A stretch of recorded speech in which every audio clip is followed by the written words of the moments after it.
It's right at 9 o'clock on Thursday, December the 9th, 2021. And I'm still working at my caricature booth out here at Shadrack's Drive-Thru Christmas Light Show in Kodak, Tennessee, right outside of Greeneville. Oh, you can make sure that you can see my Angry Birds. Some people get a little anal if it's not centered right, you know. This gentleman here has stopped by my booth and was asking questions about my art process. Got to talking to him and found out that this is a career artist. He does, well, you're better at describing it. Well, yeah, I'm a freelance illustrator. See, that's why I said that maybe the camera won't, sometimes it gets a little finicky. All right, yeah.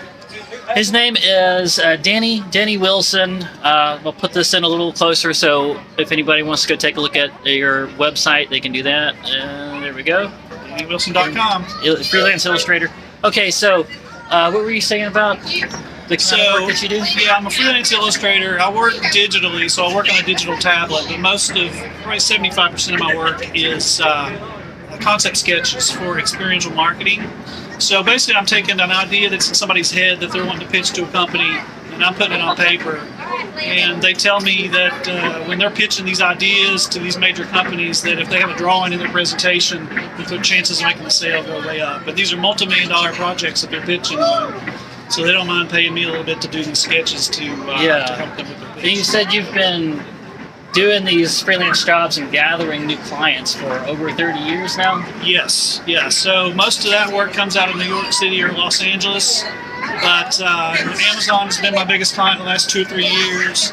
Nice. Netflix and Disney and Warner Brothers and is there like some of your artwork that you can just like most people have already seen it, you can just say, people say, oh yeah, I remember seeing that? There's stuff here locally that I've done a lot of work for the University of Tennessee Athletic Department, so I've done some of their logos, designed the basketball court graphics and things like that people have seen around here locally. Nationally, these things that I do are for presentations that the public doesn't see them. And most of the recent ones I can't even put them on my website because I have to sign a non-disclosure agreement on almost everything that I do. So the stuff on my website is a few years old. So that froze up a little bit there. Yeah, I think I'm probably just going to leave that one in. Okay. I really need to get myself a new phone. You know, so it's very unprofessional having that kind of stuff happen. Okay, so Danny, now, I'm sure there's a lot of artists probably watching this that might be new to the business and they're just coming in. And a misconception I believe that a lot of them have is that in order to be a successful artist, you need to be a famous artist. And I have said many times that that's not necessarily the case. You just need to be continually striving to be better at what you do and developing that client list. And so what would you recommend to have something to I agree with what you said, and I say just work on your skills, make sure you're doing good work, try to pick up jobs when you can, but the best thing I think to become successful is to try to find a niche within the art world of something that you're really good at, like you with your caricatures. Right. So, instead of trying to do a little of everything, which is fine when you're starting out, but as you go further, try to focus in on one specialty. Keep doing everything here and there, but that one specialty is the area that you want to try to grow. And that's kind of how I started doing these concept sketches. It was a market I didn't even know existed. And once I started getting these, and they pay well, and I enjoyed them, and I was pretty good at them, that's the part I started focusing on, even though I still do cartooning here and there and paintings. Do you still do like little gifts for family and things like that? That's a question I get a lot. Yeah, I do, and I've gotten to where I don't like doing anything unless somebody's paying me to do it. I know the feeling, and that's been a constant in my whole career, is people asking me to do a drawing of their family member or to illustrate their children's book idea. That's for 30 years, that's been the constant. And there's that old one that happens to every illustrator, especially when you're first starting out, where they'll say, I've got this great idea for a book or something like that. I can't pay you, but it will be great exposure. You've heard this one, right? Yeah. She's over here laughing too. She's heard it too. My wife, Yeah, you can't. Okay. You can't feed your kids with exposure. Yeah, exactly. I got to where when people would say that to me, I would say, "Oh, well, you're in luck. Yeah. My landlord just told me that this month, instead of paying my rent, I can pay it in exposure." Yeah, that's right. Yeah, every illustrator kind of deals with that. Yeah. So if you're first, it's going to sound,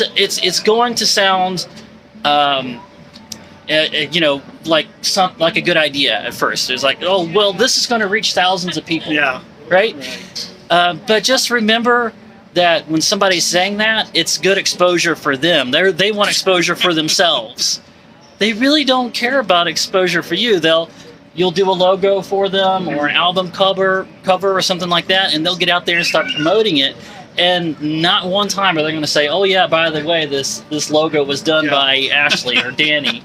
And their website is they're not going to plug you. I think most people they're worried about plugging themselves. They don't realize, like in the case of a children's book, they don't realize the amount of work that goes into that. And people that they do think it's professional easy children's for you. they'll work on the children's book for a year. It's not something that, and people think that they're going to pay a few $100s and get an entire children's book illustrated. They just don't realize how long it takes. So there's that. I understand. Like I said, they think it's easy for you as an artist. But like you said, people always want you to draw pictures of their kids or their dog or whatever, and there are times I feel like a jerk by saying I can't really do that. Yeah, I'm not doing that. I would have to turn down the paying work to do. Yeah. I've got stuff on my backlog. I'm sure you probably have a good backlog by this point. I usually do. Yeah, this time of year it slows down a little bit, but I'm still fairly busy.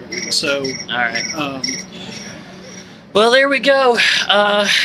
Real quick, what would you say is the best digital tablet and program to use? I'll give you a couple of answers on that. So I work on a Wacom Cintiq, which is a 24-inch high-definition monitor that is connected to my iMac.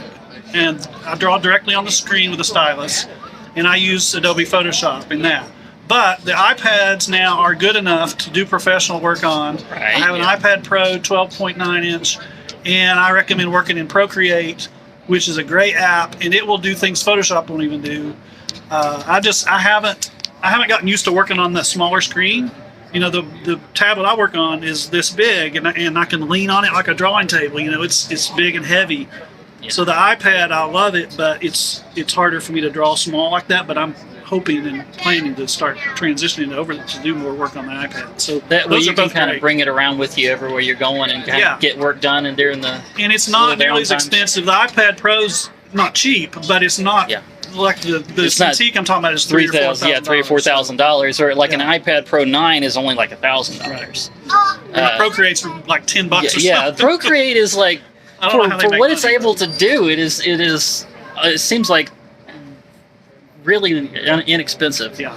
Why did it take me so long to say that? It's getting late. I know, right? All right, Danny. Well, thank you once again. This is Danny Wilson. Yep. His website. And guys, don't bother calling this number unless you intend to pay for whatever whatever it is you're gonna commission his art.